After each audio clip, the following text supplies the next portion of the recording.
हे पाहणं सुद्धा तितकंच इंटरेस्टिंग असेल। आणि एक्झिट पोल बद्दल मी आपण सर्वांना थोडीशी माहिती देते की हा एक्झिट पोल कंडक्ट कसा केला गेला। तर एबीपी सी वोटरचा हा एक्झिट पोल आहे। हा मतदारांच्या वैयक्तिक मतांवरती आधारित असलेला एक्झिट पोल आहे। मतदान पार पडल्यानंतर लगेचच मतदारांचा कल जाणून घेण्यात आलाय। 19 एप्रिलला मतदानाचा पहिला टप्पा झाला। तर 19 एप्रिल ते 1 जून पर्यंत हा सगळा सर्वे कंडक्ट केला गेलाय। प्रत्येक राज्याची राजकीय डेमोग्राफी विचारात घेऊन हा सर्वे कंडक्ट करण्यात आलाय। प्रत्येक राज्याच्या प्रत्येक विधानसभा मतदारसंघातल्या मतदारांपर्यंत आम्ही पोहोचलो। 19 एप्रिल ते 1 जून म्हणजे आजपर्यंत हा सर्वे कंडक्ट करण्यात आलेला आहे। एकूण 4,31,182 मतदारांनी या एक्झिट पोलमध्ये सहभाग घेतलाय, त्यांचं मत नोंदवलंय एक्झिट पोलमध्ये।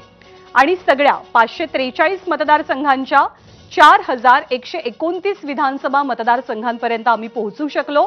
आणि या सर्वेचे राज्यांचे निष्कर्ष 3% मागे पुढे होऊ शकतात, तर विभागीय पातळीवरती ते 5% मागे पुढे होऊ शकतात।